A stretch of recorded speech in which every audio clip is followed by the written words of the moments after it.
Just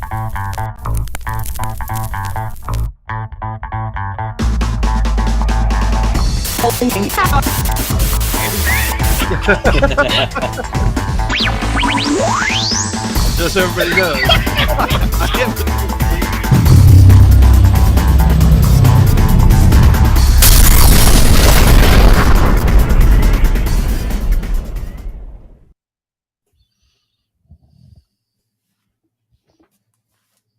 Welcome to streaming Star Wars' Force. Can you hear me? Can you see me? Is everything good? Yep. I just got like this weird little yellow thing that popped up in front of my screen and said, oops. And I didn't know what that meant. I don't know if that was me, if that was you, if it was our listeners, who knows? Anyway, oops. Welcome to Force Connect, the streaming Star Wars live Friday night show. I'm Pete Fletcher, one of your hosts. But I just sounded a little bit like Ken Knapsack there for 1 second. You gotta bring your words in, you gotta pause, and then you gotta go Chris Ryans. How are you doing, buddy? How's things going? Fantastic. I love it. And Nick Milky, my brother from another mother down under. By down under I mean southern United States. How's it going, man? How's things? It is going excellent. As you talk about having a good Ken Knapsack, I had a little Casey Kasem flashback. We saw that retro clip that texted around. I think Chris sent it out earlier this week and all the 80s flashback things. Yeah, and so we're going to go out to a request and dedication. This one goes to the Star Wars fans. Yes, the Star Wars fans, the Generation Xers, the old guys. Let's face it. I mean, somehow we have become the gray beard, the gray in our hair. It's Yep. You know what? I don't care. Shut up. We're having some fun. We're talking Star Wars. It's a Friday night. It's been a hell of a week. We got some amazing content this week. It's the first time ever that we've had 2 Star Wars series episodes drop in the same week. We're going to talk about Bad Batch. We're going to talk a little bit about some show with a little green Yoda guy and a guy in a silver helmet, Mandalorian. And if we have time, we also want to share a new segment around growing up as Star Wars fans. So we want to kind of bring that together. But if you're watching us live, thank you so much. We do this every Friday night on our YouTube channel, youtube.com/@the-SSW network. And you can find links to us on streamingstarwars.com. We do this every Friday night. And then on Thursdays, we try to be fairly consistent and bring you interviews with some of the people behind the fandom. This week on Around the Galaxy, we will have a gentleman named Details, who you have seen in many of the most recent Star Wars projects, but you haven't seen his face. He's a performer and a great guy. Really fun interview that Nick was able to have this week. But that's what we do on Thursdays. But tonight, it is the streaming Star Wars Network's Force Connect. Let's throw it out there real quick before we take our first break. I want to ask you guys, what did you watch first? Did you watch Bad Batch first, or did you watch Mandalorian? Chris, what about you? When you woke up at 3 a.m. to what? Did you get up at 3 a.m? No, I didn't get up at 3 a.m. I was up. You were up, yeah. Right? Yeah, I'm just up. I'm a vampire. I watched Mando first. Yeah. And then I watched Bad Batch second. Yeah. It's I did the same. I was interestingly, and I don't know, maybe it's Kid at Christmas syndrome. I was awake at 3 a.m. and I don't know why. And I guess it was Star Wars was happening. Wikipedia did Bad Batch and then Mando. What about you, Chris? What did you do? I mean, Nick, sorry. Look, I'm not gonna lie, it's been a couple of these red wines in already, so we're having some fun. That's quite all right. I also I did Mando first. I couldn't wait. The excitement was key, and we have a tradition in my house, or we have for a couple seasons, my oldest daughter watches Mando with me, and so I got up early enough that she could watch it before school. Mm-hmm. So because she didn't have an interest in Bad Batch, we watched Mando together, and then I caught Bad Batch maybe after I left the house and as I was easing into my workday, something like that. Yeah, for me, it was funny. The night before, my 10-year-old Jackson says to me, "Hey, Dad, new Mandalorian starts tomorrow. We got to watch it." I was like, "Yeah, but we got to get up early. We got to get up really early." He's like, "Okay, cool. Wake me up at 4 a.m." I was like, "You got it." And I woke up at 3. Like I said, I had some sort of weird Christmas thing going on. So I was like, you know what? I'm just going to watch it on my phone, because I can't wait. And I can't wait another hour. I mean, honestly, Star Wars literally is bringing me back to that same mindset of when I was like, can I wake my parents up now, or do I have to wait? So I watched it and enjoyed it. And then I woke Jack up at 4 and I'm like, hey, buddy, come on, let's watch Mando. And he's like, okay.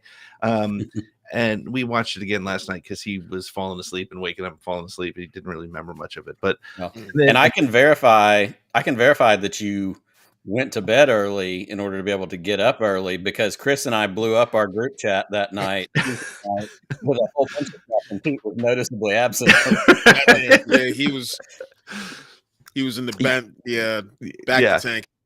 Well, speaking of Mando and talking about that before, like you said, before we hit a quick break and then really dig into it, if I may, that leads me to my toast for the week. That's where I was headed, man. Absolutely, let's do this. I want to toast to tonight. We're going to toast to the return of the Mandalorian, of course. It's been almost 2 years, or right at 2 years, since season 2 ended. I was impressed by the number that somebody threw out earlier this week, that there had been 1,200 days. That was me. That was me. Yeah. Okay. So it was. I did the math because I'm a geek. 1,200 days since Disney Plus launched, and we got the first season of Mandalorian. Almost 800 days since the last season of Mandalorian. It's so great, and it brings back exactly what you're talking about, Pete, for fans of all ages, whether it's Jack, whether it's the three of us, whether it's anybody in between, or even older. My dad watched it first thing Wednesday morning and texted me. But it is the Star Wars story that brings it all. It brings creatures. It brings the camp that we expect in Star Wars. It brings story. It brings something that's compelling. And it really is, a really well-balanced Star Wars. We had that conversation a couple weeks ago about what is, good, perfect Star Wars, balance, whatever. This has that excitement. This has that thing that everybody's ready to talk about. And you see him, Google had their Google animation thing, I think yesterday. With Baby Yoda showing up, messing with people's searches. So, my toast tonight is just simply to the return of the Mandalorian, because it brings so much joy on so many levels. So, to the Mandalorian, also to all of our friends hanging out in the chat tonight. Jeff's here. Wikipedia's here. I think I saw Benny. Hang on, I'm scrolling back up. Certain Point of View. Kenneth. Who else is here? Certain Point Eric of View. Brian. Is here. Jasmine's here. Nice. Extra shout out to Jasmine. I got some wicked buttons from Jasmine this week that have nice. all kinds of cool logos on them. There may be some coming you guys' way in the mail, just saying. So to the Mandalorian, to everybody hanging out tonight, and to the conversations we're going to get to have, happy Star Wars. Lindo. Happy Star Wars. Excellent. Man, that is good stuff. Well, we're going to take a short break. When we come back, we are going to talk a little bit about Mando. We're also going to talk about Bad Batch. I'll start with my my little hot take, which I don't think is as hot as I thought it was, but we'll certainly throw it out there, and then we'll take your calls. We already have a couple callers waiting to hang out with us. We put it up in the chat. Make sure to grab that link, come on in and join us. But we're going to take a quick break, and when we come back, we're talking Mando and Bad Batch. 1977, Star Wars exploded onto screens, changing movies and people forever. Today, the first generation of Star Wars kids are now the prime demographic. But it's not always easy for Generation X to find their voice online. Millennials and Generation Z produce the majority of user-generated content, and the algorithm leads too easily to toxic YouTubers with a less than inclusive agenda. We all need a place to relive what it is we love about the galaxy far, far away without the negativity of clickbait or the shouting voices of the would-be influencers. That place is the SSW Network, a hub of content created by people who love the saga that's inclusive, upbeat, and real, with programs that encourage them to stay connected to those childhood memories and make new ones with the people they love. A place to hear from and connect with new and classic creators, celebrities, authors, and superfans. The SSW Network keeps the conversation going about new and original content and remembers what it means to be a Star Wars fan. The SSW Network.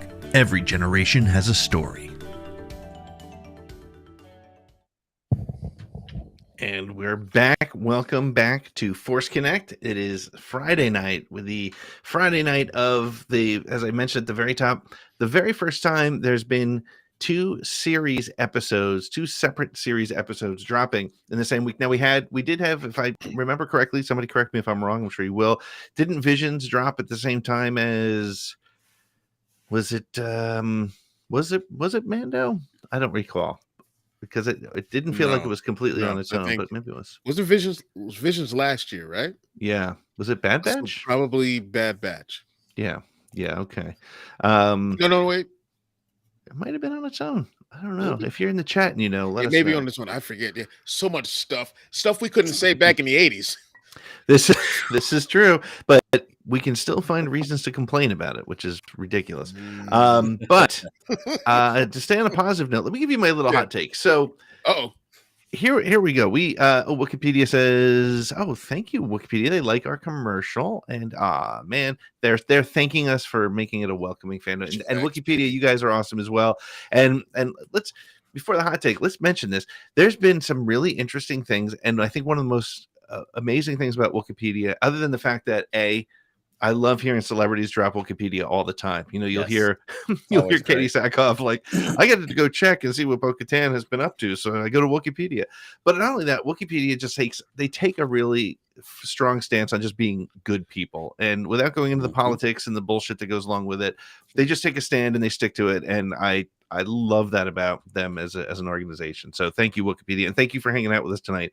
We love it. Feel free to dial in. We'd love to get your opinions on some things tonight. But speaking of opinions, so I watched Pete Rant Incoming.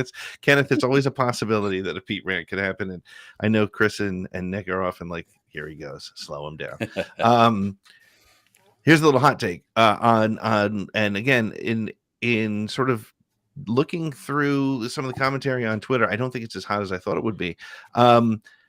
As much as I loved this Mandalorian episode, and I really did, I thought it was great. Out of the 17, I'd probably put it mid somewhere. It was good. It was solid. It had some great things. It had some, some classic Mandalorian.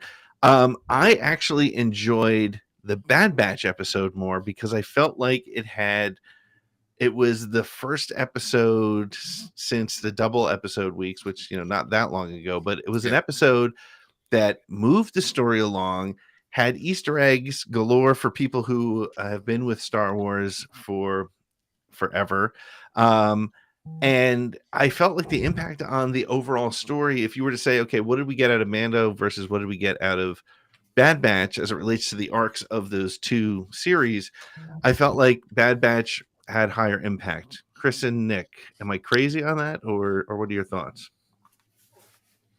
I'm gonna let Chris go first because I also have not necessarily a hot take, but I have a thought that I've been crystallizing over the last couple of days watching these, and it actually kind of ties into what you're talking about, not surprisingly. So, Christopher, the floor is yours first. Okay. All right. So, like I said, I watched Mando first, and if I can give you an impression of what it was like when I was watching it. Now, when I say this, I am in no way saying that I hated the episode. I'm not saying anything like that. That is the farthest thing from. But I watched it like this. Yep. Oh, Swamp Thing. Salad. The last couple, the last couple of minutes, I was just like pulled in, right? Right? Yeah. Yep. The entire episode of Bad Batch, I was like, yep. I was like, here we go. Here we go. As soon as Mount Tantus was mentioned, I was like, we're getting more of this story. Like you can tell things are leading to Project Snoke, maybe who knows? But it's all about Palpatine's contingency plan, and that like that just everything like with that Doctor paging Dr. Hemlock. Yep. All right, that dude's creepy for one thing. Like anyone who talk whispers is just gotta watch those people. But I thought he was very compelling. His him hanging 10 for anything Palpatine wants to do. Wow. I thought that was incredible. But everything that Bad Batch, I think I hate to do that whole I like this more than that or whatever, that whole thing. But I definitely came away with Bad Batch was the stronger episode. Yep. While I'm so excited that Mando's back, very much, and I get to see Carl Weathers again. Yep. But there was just something about this one, and I'm sure Mandalorian is going to get incredibly more intense as the season sure it is goes on. I'm not even worried about it. No doubt. And as we've said before, it's like putting a puzzle together. You can't really tell how good it is until you see all the pieces. And we saw the first piece of 8 on Wednesday morning. As Brian said earlier in the chat just a minute ago, Bad Batch is already in motion. We're rolling up on about halfway through, or more than halfway. More than through halfway, at this point. Yep. Yeah. So that story's going to be at a different place. We shouldn't expect the same things from him, and I don't think most people do. Mhm. But it is. The beauty of it is we get both of them. It doesn't matter which one you. Well, think and I think what better. You get surprised to me watch about them it, both. and the reason I put it as a hot take was because I was really convinced that the reason they shifted around the order, they put a double episode in here and there, and moved the landing dates, was because I thought this was going to be another, adventure of the week. I thought they were going to go off and go, because you're dropping the same day as the flagship. Yeah. But no, Chris, I think you put it in our group text at 3 a.m. Like, oh no, you don't. Yeah. Oh no, you don't, Mando. Mando said, "Hold my beer." Yeah. I mean, Bad Batch said, "Hold my beer." Yeah, they were. They came to Rumble, and it was. I'm so glad that they didn't put like a throwaway episode with that. That it was something that was just as powerful or more, if you think about it. Than the premiere of Mando season 3, without a doubt. And I'll say this, and it kind of leads into the thought that I had, kind of tied to what you're saying, Pete. What we're getting, and say what people will about the story group, and say what people will about Disney Lucasfilm and what it's been like for the last 10 years.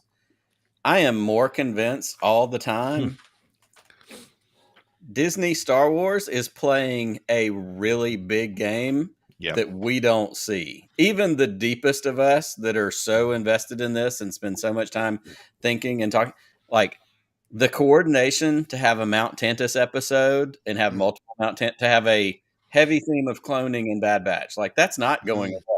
When Dr. Hemlock said, it's here to serve the Emperor's purpose now. We still know in Bad Batch, we've got Dr. Pershing showing up. And this show started out with Baby Yoda, who's become, eventually Grogu the Destroyer. Yes.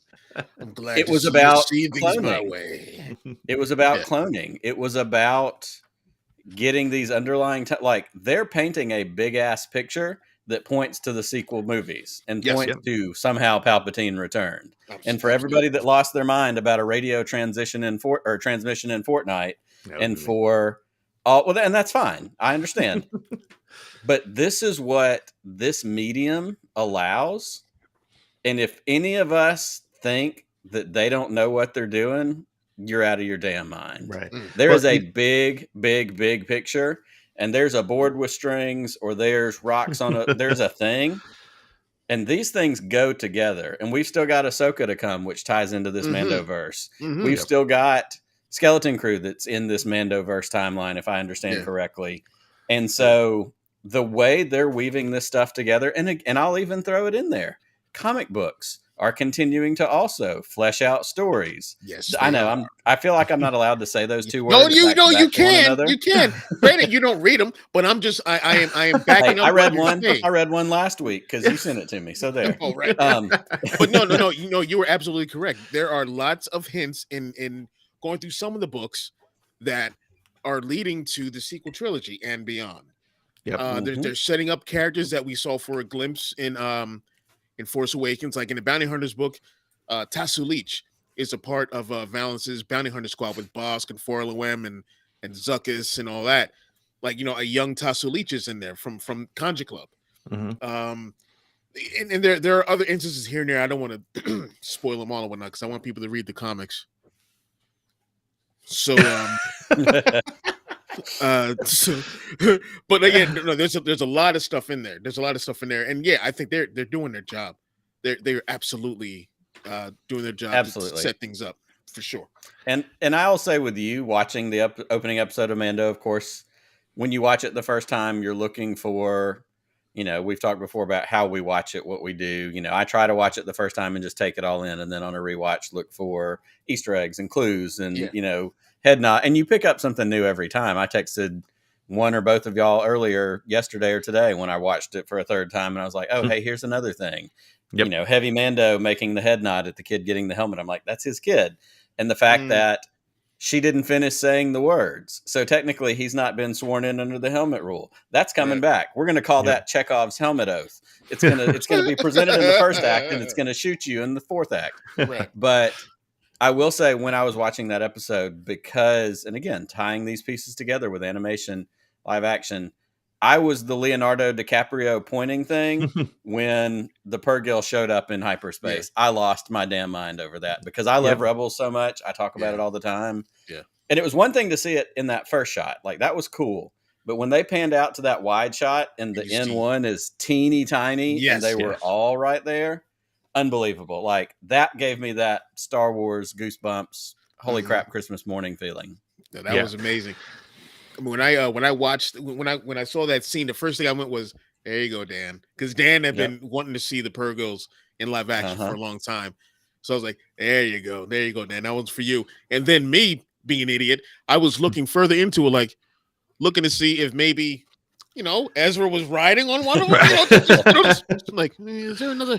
But the brilliance of it all is that all you have to do, if that was the only thing they did in this entire season 3 of Mando, in order to point its finger towards Ahsoka, I think they're not. I think Sabine shows up in this. That's the other thing I think happens. I don't think we see Ahsoka in season 3, and if we want to do predictions later, we can. I think Sabine shows up as a nod and towards the Ahsoka show. But even if this was all they did, that was enough for anybody who knows that story and knows where we feel like we're headed. Like, that was that tease. So was that little drop along the way. Let me throw crazy idea number 2 at you guys, because this hit me earlier in the week as well. By the way, thank you very much, Wikipedia, talking about our merch store. And by the way, before I forget, Wikipedia has posted this one's for you. Yes.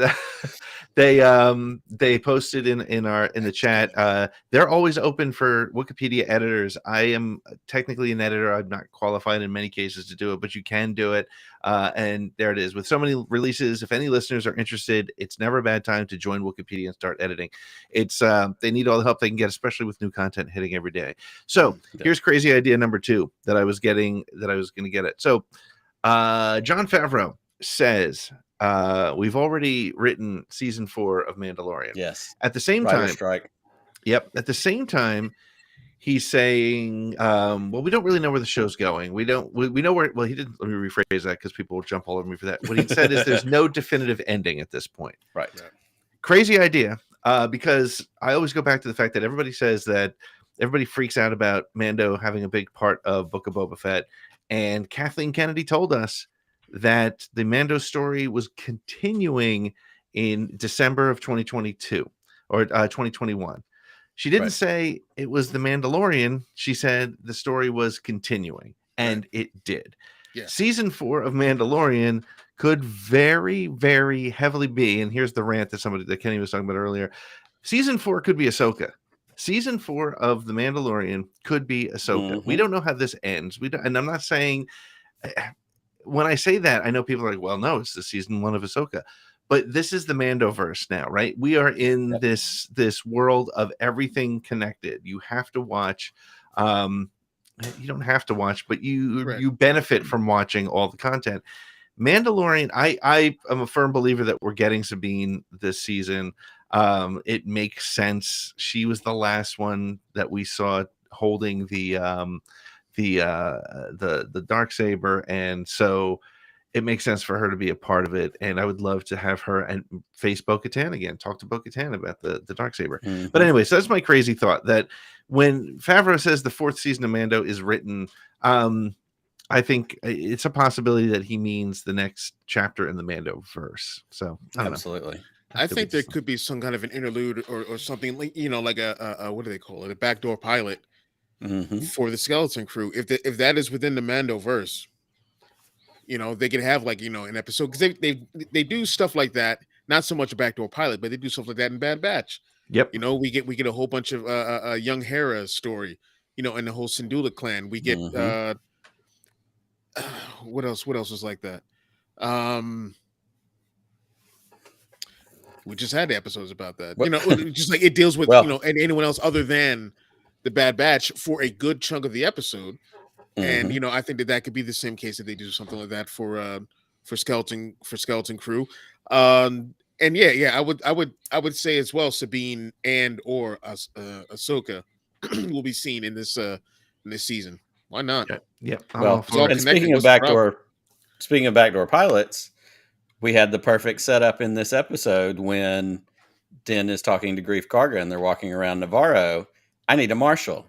Where's Cara Dune? Well handled. Move it along. Moving on down the line. Yep. But there's two things that we know are floating out there. We know Cobb Vanth is lying in a Bacta tank somewhere, and we know that Carson Teva, Paul Sun-Young Lee, shows up in this at some point because we've seen him in the trailer. So, two excellent candidates, not only to potentially be a marshal for Navarro, but also to revive Rangers of the New Republic in some way, shape, or form, whether it's a show, a movie. Honestly, I want both of them to do that. Like, I want Timothy Olyphant and Paul Sun-Young Lee to do that show or movie together. Buddy cop Star Wars could be fantastic. I would love that. But but they plant that seed there too, and then you get to come back to it. Well, we are talking Mando. We are talking Bad Batch. We're talking both. We want to hear from you. We're going to take our first caller. The link is in the chat. Maybe Nick, if you can throw it back in there as well for the next round of people. But let's bring in our first caller. We have a regular Eric. He's waiting to join us, so let's bring him on in. Goodness gracious me. Anka, Panchuha Pinky.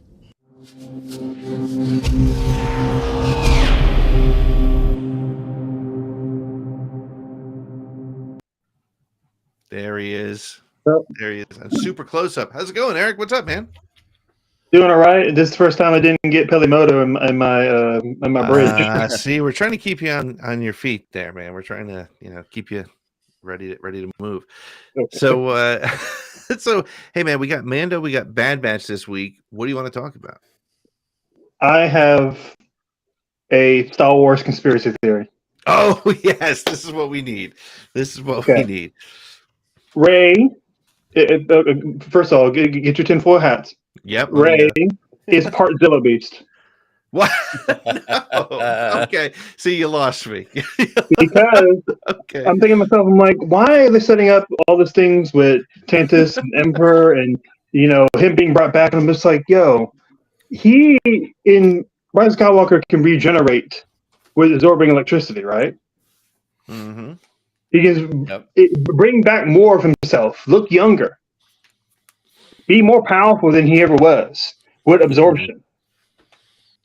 So I'm just like, is he genetically altered by the cis guys with the little sticks and the pods and all that? And if you read the book, that Dathan, Rey's father, is a direct clone of the Emperor, and Rey is half of that. Mir being her mother, and I'm just like, there might be just, 0.0001% Zilla Beast and Rey. That's my theory. I look at life finds a way. You okay, Chris? You seem frozen over there. See, we're all working down here, but Eric's up here on a whole other level. Just what are you thinking, Chris? They do move. Listen, when you started talking, I was like, oh, come on, man. And then like 2 sentences in, I was like, oh, he's right. So, if you can think that Star Squadron is Clone Force 99, I can believe that Rey is part Zilla Beast. I'm gonna get a whiteboard here and say that again. Nice. I said, if you think that Clone Force 99 is Star Squadron, I should be able to think that Rey is like just a teensy bit, just a smidgen. Hold on. Yeah, but the Star Squadron and Bad Batch thing, that is not far fetched. There's a 1-to-1 with each. You know what? No, I'm not dissonant. I'm not dissonant. Okay. All right. I'm saying if we're allowed to have our dreams of weird tinfoilness just a little bit, I'm coming at this as an equal to you, brother. I'm going by what my eyes tell me when I read these comics and I look at that Bad Batch. I'm like, boom, boom, boom. 99? Come on, it's right there. It's right there. You know what? At the end of this season, I'm going to be so vindicated, and all I will do is laugh at everyone who doubted me. Every last one of you. Tell them R2. Well, I think what I'm gonna do is, in Deadpool, where they had the whiteboard in the bar where they were keeping track of who's gonna die next. Keeping score. We're gonna keep track of which crazy theory happens next. And listen, and if Eric's right, Lucasfilm has to hire him immediately. I'm gonna. No kidding. There it is. Okay, so outside of your crazy theory, which I hate to call anything crazy because it's Star Wars. Darth Maul survived being chopped in half. Anything can happen. What was your big take? Well, let's ask you. What did you watch first, Bad Batch or Mando? I watched Mando first. Yeah. I didn't watch Bad Batch until 2 days later, but I got compartmentalized my time because I go to school, I don't have a car. I gotta figure out what time I'm going to use to watch, and after I watch it, I have to think hours about it. It's what did I just watch? Did I just see a seaweed man as a pirate? I sure did. It happened. You did. For kids my age, we called him Sigmund the Sea Monster. See, I thought the creature. I was thinking the creature from Weird Science that Chet turned into when. The book. Yes. Yes. Well, no, he only had that crew cut. He didn't have all that stuff. Sigmund the Sea Monster, though. That's a good call, man. That's a very. But yeah, I had a lot of fun with this episode, but I'm waiting for something deeper because a lot of this was just oh, isn't this cool? Isn't this cool? Just setting the stage. Yep. Just reintroducing you to the world that we're in, and for some reason not having a recap of the last 2 episodes of Book of Boba Fett. But who cares? Just gonna have everyone that is not watching every single thing on Disney Plus is gonna be confused. Yeah, well, it's funny. This is the weird fan world we live in right now. We had everybody was like, "Well, how the hell was I supposed to know if I didn't watch Book of Boba Fett?" These are the same. I almost made this a NC-17 here, but these are the same people who are saying, "Well, you can't tell the story in Book of Boba Fett," and then bitching about. Well, it seemed like there was a lot of exposition at the beginning with the armorer telling us things we already heard in the Book of Boba Fett. Well, because people like you were right. Not everybody watched Book of Boba Fett. We're spoiled. We're so spoiled. Yeah. I mean, and this was just it. I mean, like I said, I felt like Bad Batch was a better episode of its respective series this past week. But they were both fun, and you're right, we are spoiled. We expected another Boba Fett or Baby Yoda reveal in this episode. We didn't get it, but that's okay. We got Purgle, and we're happy. So yeah, we get Andellans. And villains, different villains. No, Andellans, the ones that work on the droid. Andellans. Which we got Andellans Pug. Yeah, man, we got we got Cape droids. Let's take some time out for the glory of the Cape droids. What the hell? Exactly. Chris has spent all week trying to figure out how to turn a Roomba into a Cape droid. I know it. I told you before that Griff Karga's rip is getting too big. Yes, he needs more robots to carry it. He is coming for Lando Calrissian's title. And I'm all for it because it's Carl Weathers, and he should be able to do whatever he wants to do because it's Carl Weathers. It's I'm all about it. Star Wars cape off. But as we saw, don't let the drip fool you. Krennic's in that as well. Got to put Krennic in that as well. Yep. Yes. Oh, his man. white cape was. Moff Gideon has a decent cape. That's true. Moff Gideon wants to get in the game. It's a fatal 4-way. Jeff knows what I'm talking about. It's a fatal 4-way match right now. Oh my. Well, all right. Well, we need to, Eric, we're pumping up on a break here, but stick around with us, hang out, and come on back in a little bit later if you'd like. I know you got more to say, but we're going to kick you out now. We're going to kick everybody out, and we're going to take a short break. We'll be right back in just a minute with more Force Connect, talking Mando and Book of Boba Fett. No, wait. Bad Batch.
welcome back to Force Connect. Tonight we are talking Mando, we're talking Bad Batch, we're talking whatever, as we do every week. We're talking about whatever you want to talk about. And speaking of talking, a lot of you are all big Star Wars fans, but probably not going to London for Star Wars Celebration 2023. So we want to let you know real quickly about a little something we're doing. We are hooking up with our good friends at Tarkin's Top Shelf, Becca Benjamin and Mark Suter, and we are going to be talking. None of us are going to be in London. You won't see Chris in London. You won't see me in London. You won't see Nick. You won't see Becca. You won't see Mark. But you will see us pretending to have. Oh, we're not even going to pretend. We're calling it live, but not from London. We know that we're not going to be there, but we are going to be talking about all the news that comes out of Star Wars Celebration on April 7th, 8th, 9th, and 10th. We're going to do a live show. We're going to get to hang out with you all. And we're much like this show, we're going to want to hear what you think about the announcements that come out of there. Like, for example, I am very certain that we are going to get a film announcement. That's my book it sort of bet. But yeah, so make sure to hang out with us. We'll keep an eye on your social media feeds. We will be doing that on April 7th, 8th, 9th, and 10th, talking about Star Wars Celebration London. Wishing we were there. It's so funny today. I got an email from Star Raptor podcast, and they're like, "Hey, we want you to be on our panel." I said, "I would love to do it, but I'm going to have to call in for it." And they said, "Yeah, that's not what we want." So, not so much. I really hope they're going to stream this thing, because I'm hearing that they're not, but I think that's too early to even believe whatever someone's saying. Yeah, I with that, I can't say a word, but I will say, don't believe what you're hearing on that. I don't think you're going to get the major panels. And I think that there's I think that there's I mean, I hate to say it, but it's one of the perks of paying to go to these events. You get to go to the major panels. That said, I think we're going to be getting news from there directly. But I don't have whatever information Pete may or may not have, but I do know, just because I saw some of the conversations that were had online, the comments that a few people were leaning into saying it wouldn't be streamed were comments from ReedPop customer service. Yeah. And it's important to note that ReedPop is straight up a convention running company. They are not Lucasfilm. They are not Disney. So something like streaming parts of Celebration would actually fall outside of their purview. That would be something for Disney to make a decision on. So I would say, just based on that simple part of it, the door may not be closed to that yet. Excellent. Cool. Well, there were some interesting things that Eric brought up, other than his Zillow DNA in Ray, which you know what? My first response was, that's absolutely crazy. And then through the break, I was like, I don't know, man. The Zillow Beast was part of the cloning program in Clone Wars. It could be in there somewhere. So, but we do have a couple more callers hanging out with us. So why don't we bring in our next caller, and let's hear what they want. I'm sorry, I have to find the right buttons here. I guess I got like two screens, and I'm old, man. It's hard for me to to make all this stuff work. I really appreciate you all putting up with me. All right, here we go. Here's our next caller. Oh, thanks the Force! Come here, you little womp rat!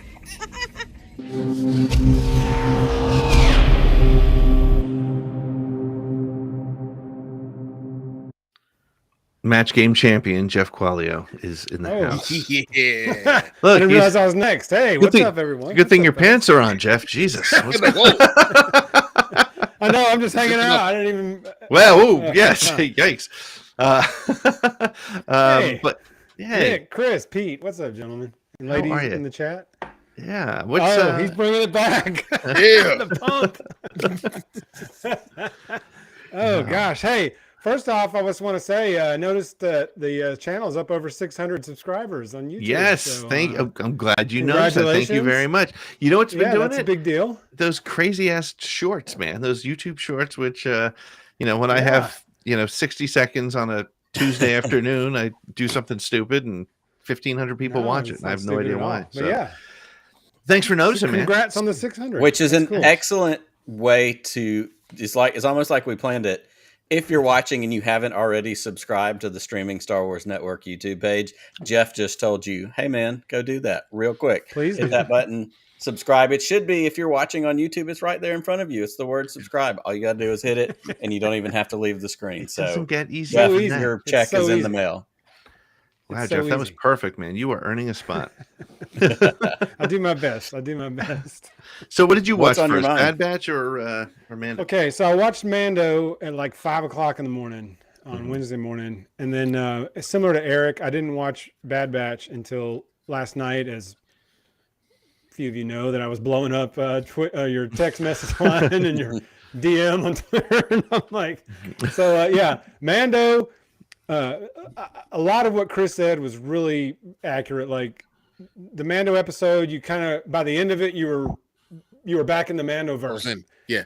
Like, but I will say this: the start of it, where they flash the characters, and it's normally that music as it's pulling up the title, and then you start.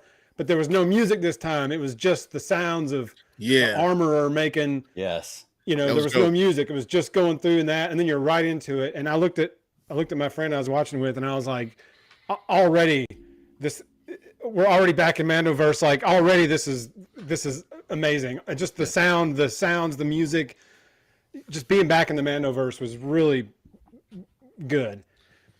And then I watched Bad Batch. Woo!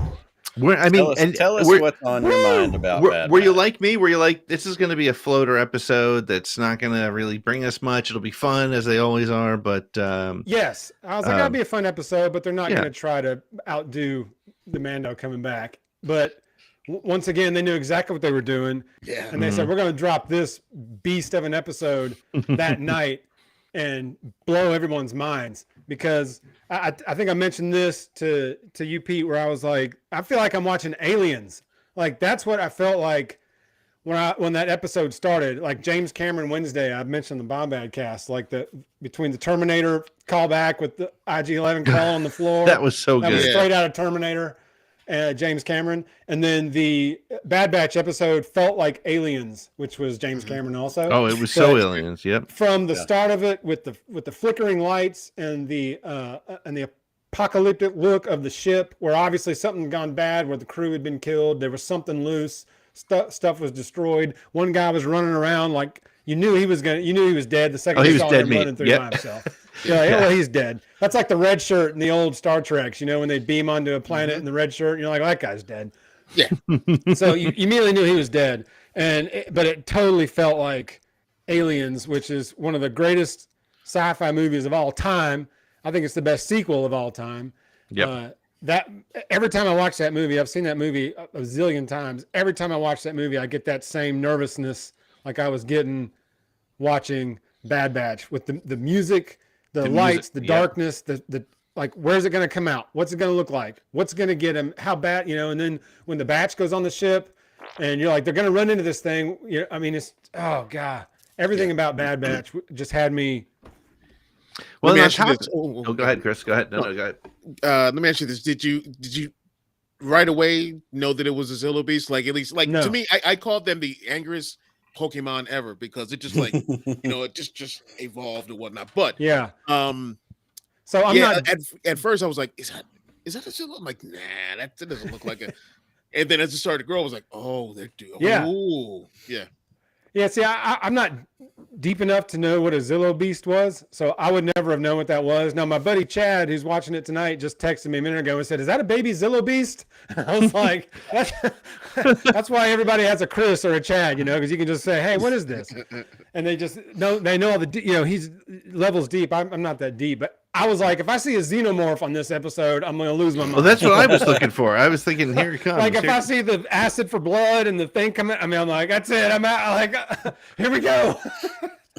Yeah. But Disney knew what they were doing by dropping that episode like Bad Batch on that same night as Mando, because Mando it wasn't the greatest Mando episode we've ever seen, but we were back in the Mandoverse, and that was just warm in itself. That was enough in itself to be back in the Mandoverse. Yes.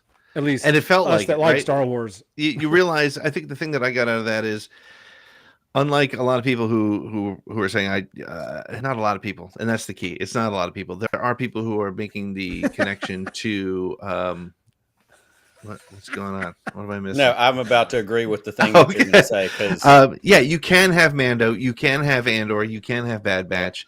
They all work well together, and I have to say, I mean, I even said it during our Andor episodes, like. I don't know how I'm going to feel going back into this universe, but I was there and I was loving it, and I thought it was so well handled, and I feel ready to see more of what we're going to get. So yes, I want more. I hate when those episodes end because I'm like, oh dang! And then when he was flying and back to Mando, when he was flying, up outside the ship, and all those pirates were, you knew like, okay, he's going to flick the NOS here in a minute and Fast and Furious right out of there. Yep, absolutely. And click gone. It was like you're just waiting for it, and sure enough, he did. But you're right, we're going to see those guys again. I think so for sure. Yep. Yeah, I believe so. But that Bad Batch was just badass. Yeah. Cool. Well, Jeff, we are so glad that you joined us as you do every week, man. And I do have to get a shirt size from you. We'll get that off the air because I owe you a shirt from winning the most controversial of the 3 episodes of Match Game. Just bring it to Baton Rouge in April. All right, my friend. Well, we will see you again. Good to see you guys, man. Love you guys. The force be with you. Take it easy, brother. Hey, bye.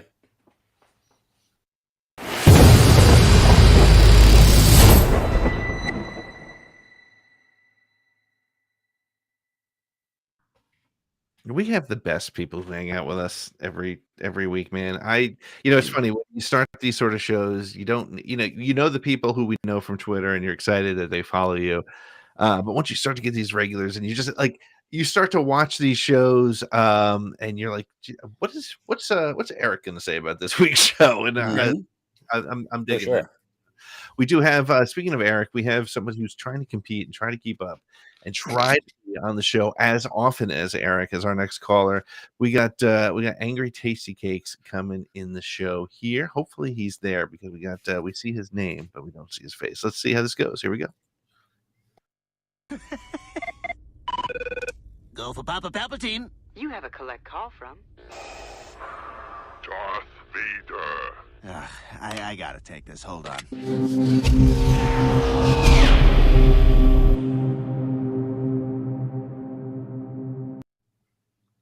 We have no face, but we have an A for Angry Tasty Cakes. Is he with us? I am. Yeah, no camera today. We just got our power back like 15 minutes ago, so playing damage control. It's been great. Well, we're glad you're here. And look at that. That is dedication. That is like, I'm not going to miss this week because I got to catch Eric. He's waiting for Eric to have a power problem so he can catch up. And if Eric ever does have a power problem, though, Angry Tasty Cakes, we're coming to you first, and we're gonna be like, "What the hell's going on?" So hey, man, what did you think? I'll ask you the question I asked everybody first, and let's hear your thoughts. What did you watch first? I did Mando first. Okay. I feel like I'm a little bit more invested in that than I am the Bad Batch. Yep. So I wound up watching that first.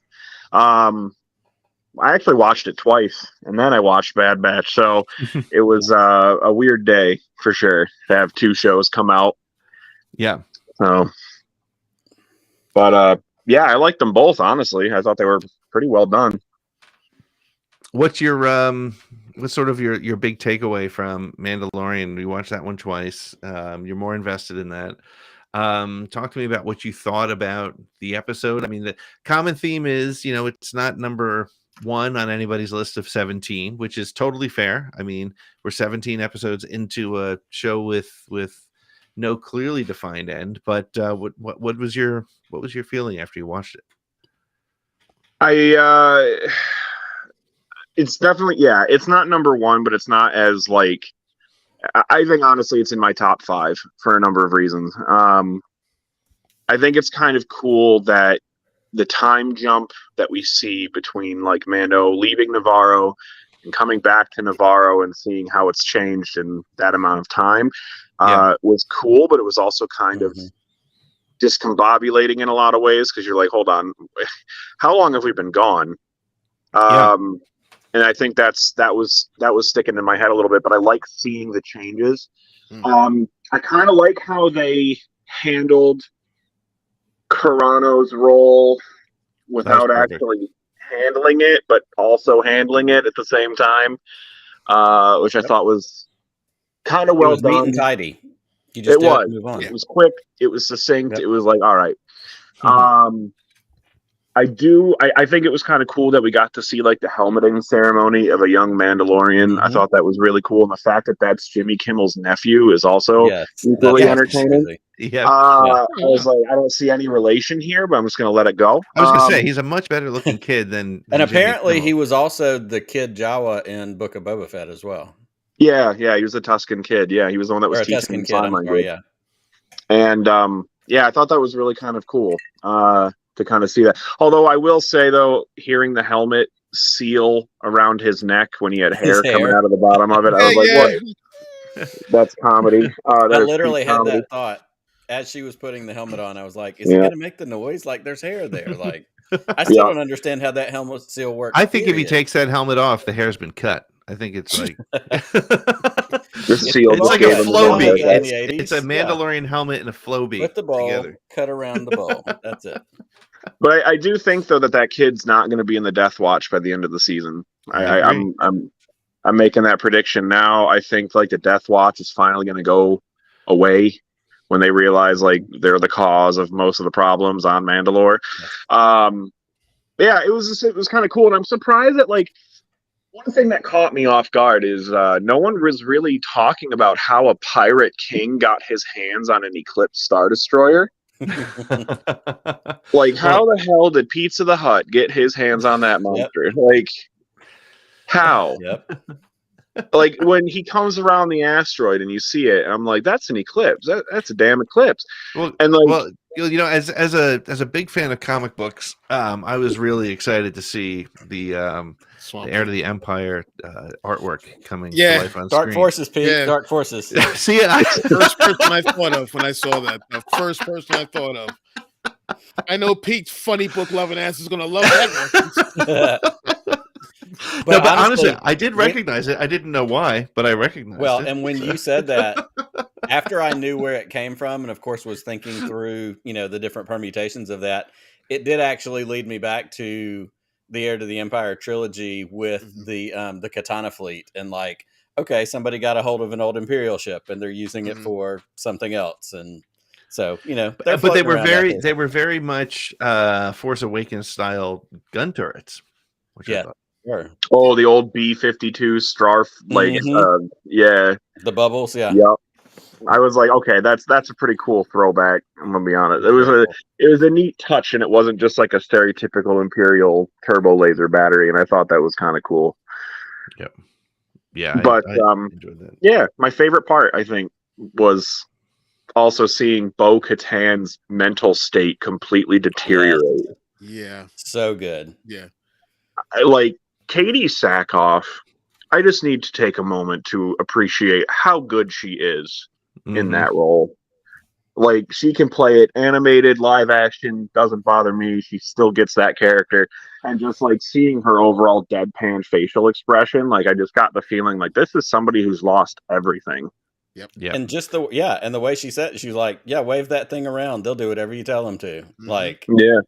She seems so far off from what I thought that her character was going to be in this particular in this season, where I thought she was going to be like the antagonist. She was going to be, a rival to Din for that Darksaber, but no, she's completely dejected, and blames those different offshoot religions for the state of what of what Mandalore is right now. And that's it's heartbreaking to see, but it's like it's so powerful, and now I have no idea where they're going with her character, and I think that's probably the best thing that could have happened. I'm glad. Yeah, it's funny because I think that one little clip that we saw in one of the trailers where she says, "You thought your father was the only Mandalorian," and we all took it as her being kind of like snarky. Yeah, but maybe they're together at that point, and maybe there is. I think there's so much opportunity for that, and I think that's really great. And it's another good I'm sorry, Pete, go ahead. No, go ahead. I was done. I was just gonna say it's another good classic new Star Wars, new Disney trailer kind of thing. Like there's a decent amount of stuff in the trailers that we got that we haven't seen yet, but really like maybe 50% because a bunch of stuff is front loaded in this first episode. Yep. Mando's, them flying, fighting the creature, some chases, some things. Like, we thought we knew where this was going just based on the way those trailers are cut. But guess what? We don't know squat. Turns out we're wrong. We're going to find that out. Yeah. Yep. Yeah, and it was just, I don't know, just seeing the contrast of like how she was in the previous seasons to this, like like Chris said, like I don't know. And I think that's just going to be the cool thing about it. Like, we just don't know. Oh man, just that whole scene of her on the throne, and you're like, oh, my heart. Oh, yep, my heart. By herself in the middle of nowhere with this beautiful giant castle and oh my gosh, and a droid with a cool heart of Mandalore. Did you notice that? He had like the little that was pretty cool. I noticed that the second time. That castle definitely had some good when Jon Snow comes to Dragonstone vibes to see Daenerys, like that long ass hall, like the whole, like it felt good. I loved it. I'm here for more of it. And it also, and we know from one. Go ahead. No, my fault. That's right. I was just gonna say, we know from those other trailer shots that's going to come back because those TIE fighters at one point are flying towards that same little outstretched piece of land right there. Yep. Yeah, and they're engaging a Commerk. Yep. So it's going to be kind of cool to see. And that whole castle scene kind of reminded me, like, when she's like, yeah, when you wave that around, like, they'll do whatever you want. Somebody posted a meme on Twitter about, like, how the armor is just like, oh, you removed your helmet. And Din's like, yeah. And she goes, oh, well, you're not a Mandalorian anymore. But if he just kind of waved that Darksaber around and says, no, I rule the Mandalorians, you're not a Mandalorian anymore. Like, that's right. Oh, no, you're not a Mandalorian. Yeah, like, no. Uno reverse. Like, you can't say that to me. Yeah, absolutely. But I don't know. I think I'm excited. It laid the groundwork for something bigger, like you can tell. Yeah. And same thing with this Bad Batch episode. I got a gush over that too. Like, seeing clone commandos utterly get their ass handed to them when they were like the most feared special forces up to that point, and they got destroyed by a salamander. Like, I think it's just absolutely impressive. And the fact that my boy Scorch is now officially canon again, makes me think that we're going to see the rest of Delta Squad show up at some point too. Yep.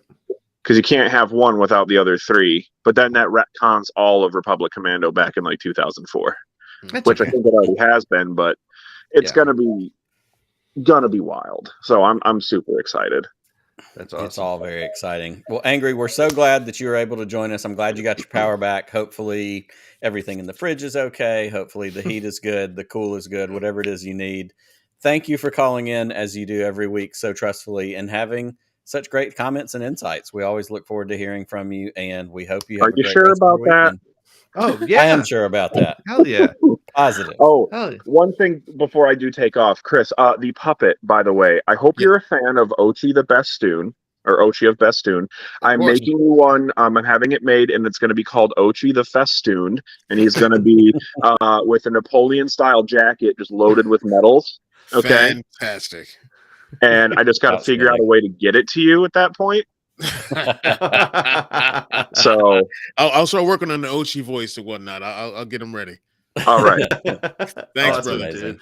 Love it. Well, we're going to take a real quick break, and when we come back, we're going to keep the story going. Thank you very much for calling Angry Taste Cakes, and thanks everybody for listening. We'll be right back.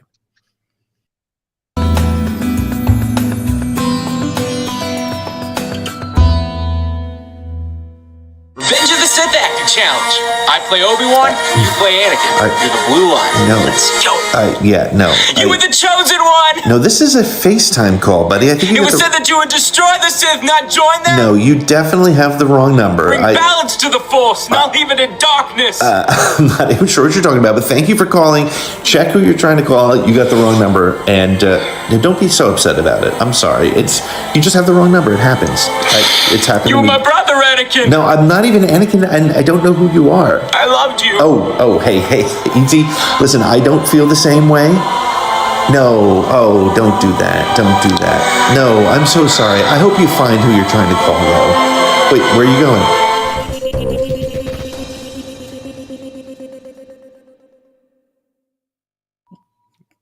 YouTube shorts, the things that keep us going. I miss the TikTok train, but this is basically the same thing. So I'm doing it. I'm just playing with all this stupid shit, and like I'm just having some fun with it, man. Yeah, you know. But you won't see me doing dances. I can promise you that. I will not be doing anything. I will not do the Wednesday dance. I will not, and I know that's already like 6 weeks old, and to even reference it is pathetic. But I'm okay with that. But hey, Chris, we had teased at the top of the hour that we were going to talk about a new segment we're going to try to bring in on every week if we can, and we call it well, you came up with the name. I love it. It's called Growing Up Star Wars. Why don't you tell us a little bit about it? And we're going to bring in one of our callers who I think is the perfect one to have join us with that. But talk to us a little bit about Growing Up Star Wars, man. Sure.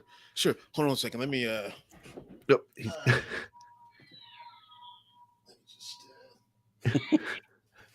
Stop ruling Mandalore for a second. You got to take a break from all that ruling. If you turn it off, you lose a couple Mandalorians, but they come back. That's all right. Just wave it around. They'll do what you say. So for this segment of Growing Up Star Wars, I didn't want to do a show and tell this time. We can talk about our past experiences, talk about like the stuff that we collected over the years. One thing I want to talk about is when we were kids, we weren't so much. I mean, everyone was like a fan of Star Wars at that point. Everyone was just into Star Wars, and everyone had fun with Star Wars at that point.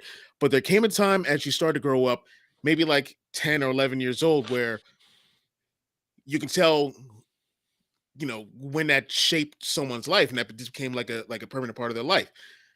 I didn't stop being a Star Wars fan when other kids my age, not in like my core group of friends, because we were all Star Wars nerds, but other people, you can tell like when they stopped liking it. Or when they stop using like Return of the Jedi book covers and whatnot, for the textbooks in school. And when I was still doing that stuff in 5th grade, back when I was like 10, 11 years old. This would probably be just for like, this may just be for our generation, but being bullied as a Star Wars fan or being made fun of. I was never really bullied because I was usually bigger than a lot of the kids, but getting made fun of from afar, sometimes, to my face, whatever, being made fun of for being a Star Wars fan. Now, in my case, we're talking from students, from other classmates, and from teachers. What? Oh, yeah. Yeah? I'll never forget her face. But, so teachers gave you shit. That's amazing. Well, it's one teacher in particular, and I don't know if she's still alive or not. I hope not. So, but that's horrible. I shouldn't say that, but I mean it. That's terrible. I shouldn't say that. There was one thing. All right, so listen, I am I was such a Star Wars nerd. I used to bring all of my all the card backs to the action figures, and I had I don't know why I brought them to school. I was 10. I was stupid, but I would bring them to school and I put them in my desk, and like they were just there sometimes. So maybe it was a bit of a clutter in there because I'm naturally a clutterer, and I hold on to things. She one day just dumped my desk onto the floor. All my Star Wars stuff is out there. And people were, like all the other students were making fun of me, for having all this Star Wars stuff. Like I used to get like back then, girls were like, "Oh, what are you still in Return of the Jedi?" And I'm like, "Yeah, I am. Yup, bitch. I'm still a child. I'm sorry." That's a t-shirt. Can we get that up this weekend? By the end of the night, it'll be on a t-shirt. But like there would be times where there were I remember this. Oh, that's just one time. I had there was a book report that everyone did, and you weren't supposed to, like, no one would know who it was, and like someone would read everyone else's book report without saying like who the name of the person is. So when it got to mine, I'm sorry, no, I take it back. I'm sorry, it wasn't a book report. It was just something about ourselves without our name on it. And we had to guess who it was. The first line of mine was, "I love Star Wars," and the whole class laughed at me, was like pointing at me like, "Oh, that's Chris." they sound like that, but like children. Well, I have to point out this comment from the chat. This is from Carol Qualia, who is Jeff's mother, who also was my wife's 6th grade teacher. Carol is a school teacher. She said, I was the Star Wars teacher. I always had things in common with a good many kids. So I wish you were my teacher back then, because oof. Yeah, my teacher made life a living hell for me that year. Just because I'm into Star Wars. So that chip on my shoulder kind of stuck with me. And we're talking into me going to Celebration 3 in Indianapolis. Now, I stopped at me and my buddy Will, we stopped at a convenience store at 7-Eleven. And just to get some stuff before we went back to the hotel. And they had some episode 3 M&Ms and all that kind of stuff there. So I always, whenever I saw Star Wars anything, I bought it. So I bought up like every style of wrapper I could find for those M&Ms.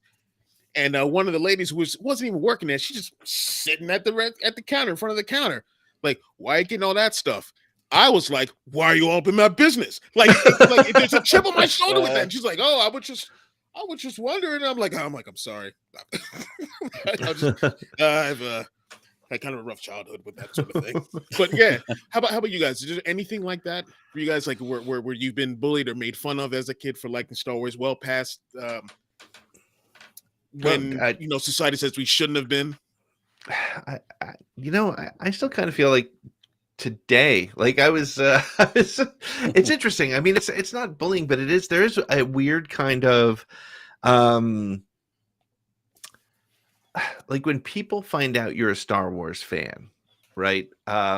It's cooler than it used to be, right? I mean, it's not like it's not. I mean, honestly, let's face it. At the end of the day, Star Trek has always had the worst reputation, right? If you were a Trekkie, you were like never left the basement, never had a date, never spoke to a girl kind of thing, and but Star Wars, like today, it's almost like people want to know more about it now. Like, so I know people who are like, no, I talk to people, like people will send me like memes on my Facebook friends will be like, hey, did you see this one? And yeah, I mean, I probably have, and I probably have shared it, and it might have even been one that I created.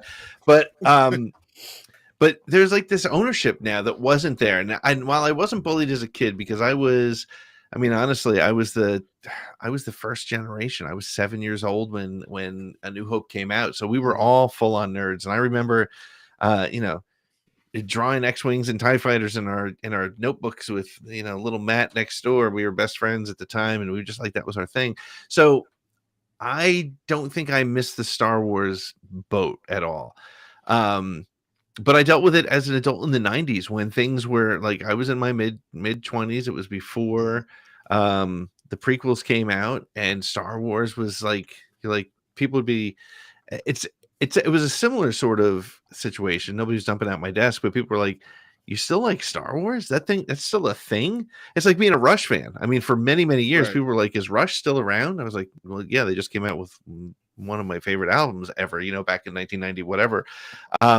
So it was like, it's still a thing. It was always the question. And I think anytime during the dark times, you can ask that question, be like, are you still into that? You're like, yeah, but yeah, I'm sorry. I didn't mean to cut you off. No. But you're right. I mean, it's the difference between, I mean, if I was 14, 12 years old, I would have gotten a whole lot of crap for it for sure. Yeah. Yep. Should we bring in our last caller who's hanging out with us, and because I'm sure he's got a perspective on it. He comes from the same sort of era as we do. Let's I'm gonna hit the button and we can bring him in. He's been on the show many times before, but let's bring him back in here. Hello.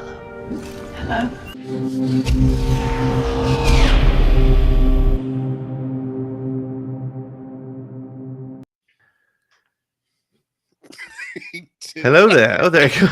Baby Yoda is making him spin on his chair. Nice. I love it. Now, which version of the Grogu is that? Which collectible version is that? You have, Pete. Oh, it is. Okay.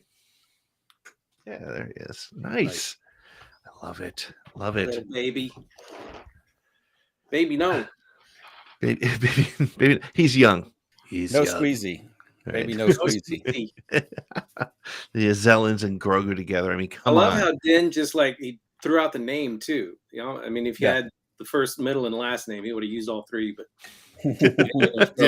Grogu. Grogu Edward Jarin, get over here.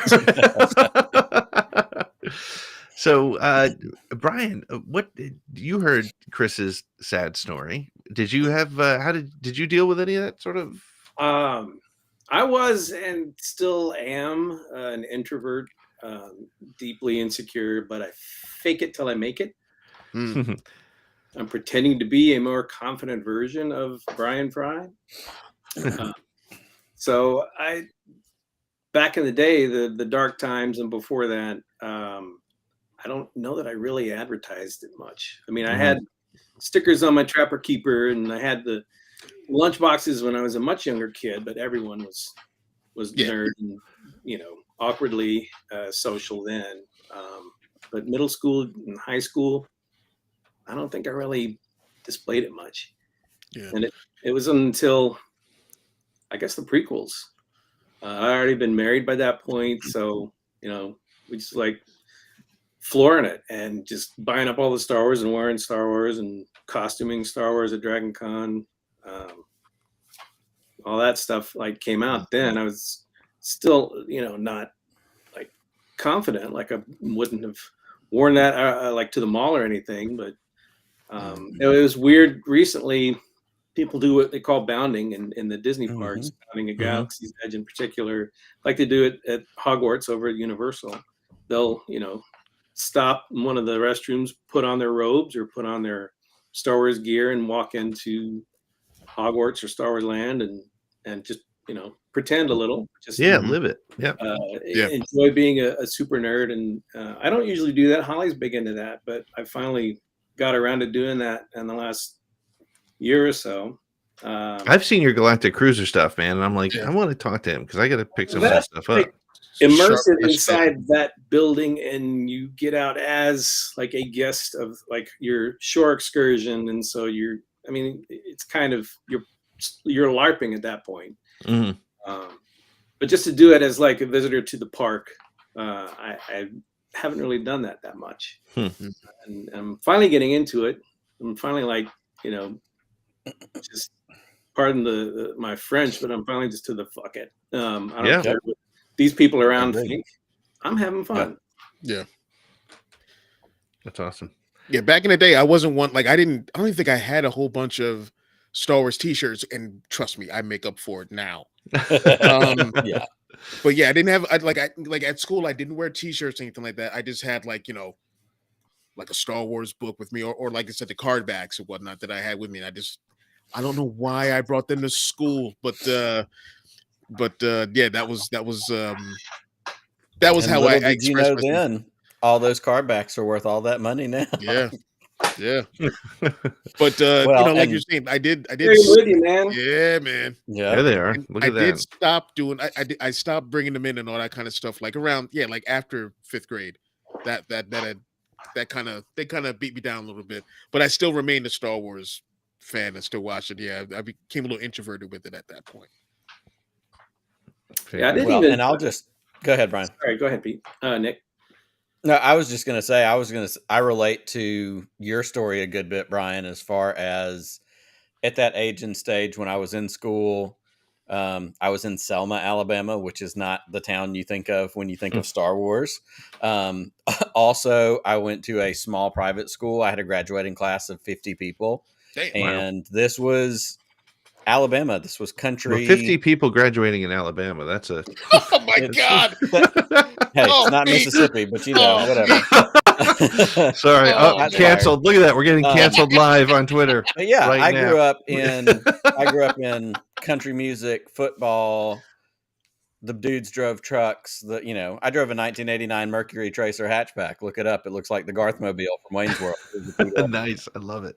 But my Star Wars, I was an introvert as well. I was a shy kid because I wasn't in the least popular group, but I certainly wasn't in the most popular group. I played basketball in high school. I played baseball in high school. But I had my group of friends, and I was comfortable in my group of friends. But my Star Wars, that stayed home. Like that was that, went out in public. I stayed home. I read books. I watched movies. I did the things that I did at that age and stage. And so it was something I grew into, in college. The Phantom Menace came out in 99. I was halfway through college at that point. So I had more agency. I was a different person when I went to college than I was in high school because I got to leave towns.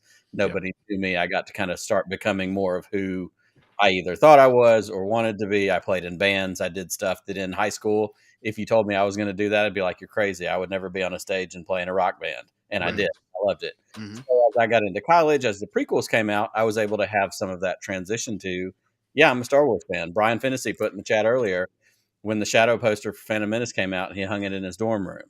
I had the same one. I think I had it in my dorm room, like on the back of our bathroom door. Like it was something that I grew into, but it also came from a place of where I grew up. I was protective of me.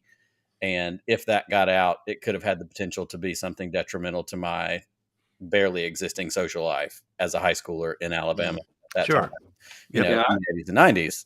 But it also still gave me something that I loved and looked forward to, even if I didn't share it with other people that I was friends with. I wasn't even sporty. I mean, Star Wars was over by the time I hit high school. Like, I was high school 84, 85, 85, 86, 86, 87. And that was like Star Wars was done.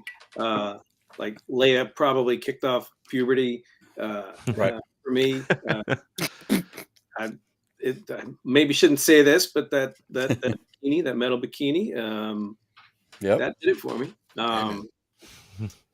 So by the time I hit high school, Star Wars was in the rear view. There was nothing new coming. We didn't have any hints. Starlog didn't say anything about anything coming along. Still had some Indiana Jones, but that was kind of it. Yeah. And then it was just that chasm of dark times. Plenty of other fantastic stuff, like really impactful, iconic stuff, on TV and movies. But it wasn't until 96, 97 when the special editions came out that all that got reignited. Right. By then I was old for Star Wars. You're never too old. And it's interesting because I was a senior in high school when the special editions started dropping.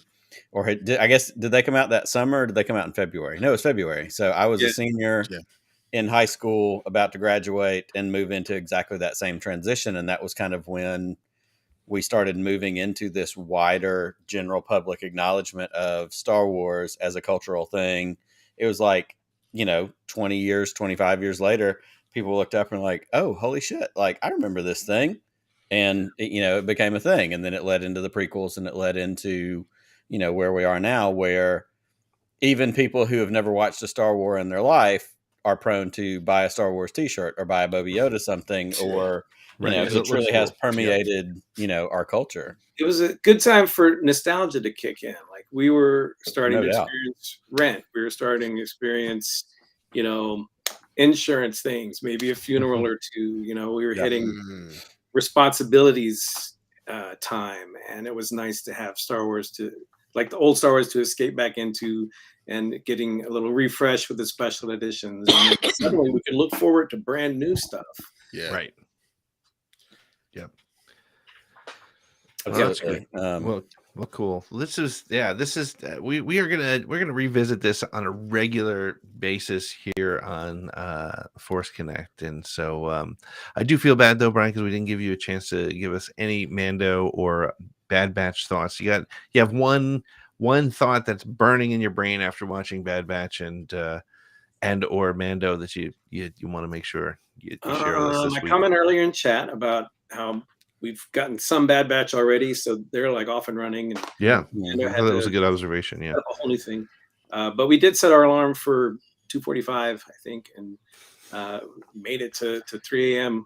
Managed to crawl out of bed and catch it fresh on Disney Plus.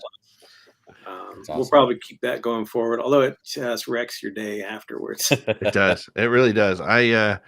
I was worthless that afternoon, but that's usually the case, I think. At least it's Wednesday. That's right. That's right. It's a day that nobody cares about. Wednesday's the day. I don't know if that's true or not. But Brian, thank you so much for hanging out with us, dude. We are coming up to the end of the show. We would love to have you back sometime. I'm sure you will be back. We and I am still gonna make it to your bar in your home. One day I'm gonna show up at your door, knock on it, and you're gonna be like, what's that guy doing here? Hey, it's Pete. Hey, it's I Pete. should call in from the cantina next time. Oh, I would love that. There we I would go. love to see that. But Perfect. but thank you so much, man. We will talk to Always you good to see again ya. soon for sure. Mwah. All Take it three easy, of buddy. Later. Take care.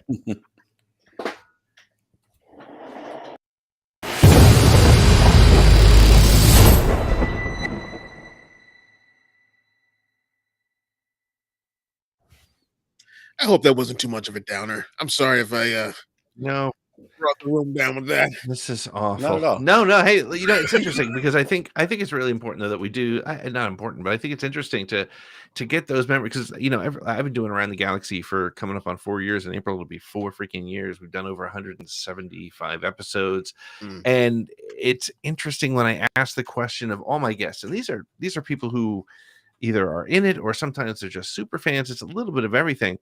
But that Star Wars moment when they discovered Star Wars, it changed them forever. It had an impact and sticks with you. And some people left and came back, but there's something about that magical moment about Star Wars that really. Grogu is still hanging out at Brian's house. He's taking over the camera. I love that. No, I think these conversations are great. So and we're gonna try to hit them every week if we can. And then once we get through Mando, I think we're gonna try to feature it more. If you're into it, please let us know. Tweet about it. DM us. If you're watching, you probably have you're probably connected to me or Nick or Hit Chris that or hashtag all of us. Growing Up Star Wars. Yeah. There you go. Hashtag Growing Up Star Wars. Absolutely. So, Chris, as we come to the end of yet another week of Force Connect, what's happening in the Bro Axiom world this week? Well, this coming week we've got of course we have Shooting the Poodoo on Sunday night. They're going to be talking about I'm pretty sure Mando and Bad Batch and Last of Us. Tuesday nights is going to be Braxton Gaming, and I think they're still working on the Dead. Oh, what's that Dead game Space. called? Dead Space. Thank you. The Dead Space remake. We got a couple of comics coming out next week. We have the High Republic. We've got Bounty Hunters and Son of Staros #2. So I will be doing previews for a couple of those, and then Jan from the Star Bros will be doing a preview for the High Republic. Awesome. Yes, we got those going on, and hopefully, and Dan will be doing the Mandalorian. It's gonna be coming back. back. We're doing a different format for that, so I'm looking forward to it. That's awesome. Cool. And Nick, what do we have coming up on Around the Galaxy this week? We had a good you did a good interview. I had to bail. Life got in the way. You took it over this week for us. But I had we missed you, of course, but I had a fantastic chat with Details. D is a UK-based actor, performer. If you follow his career all the way back to the beginning, he was in a boy band. He did Shakespearean acting in London. He's done character stuff. He was Quay Tulsite. He was one of the droids in Solo. He was, what's the one I'm leaving out? But he was also in Willow. He's done all these different. He was one of the trolls, right? He was one of the funny trolls. He was one of the troll guys in Willow. Yep. Super cool guy, amazing Star Wars fan, and we just had a really great conversation about what it means to him not only to be in Star Wars, to be a part of this stuff. He has great connections to getting into the business and like working directly with Neil Scanlon and working with Chris Bartlett and Brian Herring that did BB-8. Like all these, just really neat stories, really fun conversation. And I can't wait for everybody to check it out. So that will be dropping in the audio on Thursday this week. Yes, sir. The audio for this show will be up on Monday. So if you're listening, congratulations. Welcome to Monday. And then next Friday, we will be back for another episode of Force Connect, where we want to hear from you on your thoughts on Mando Season 3, Chapter 2.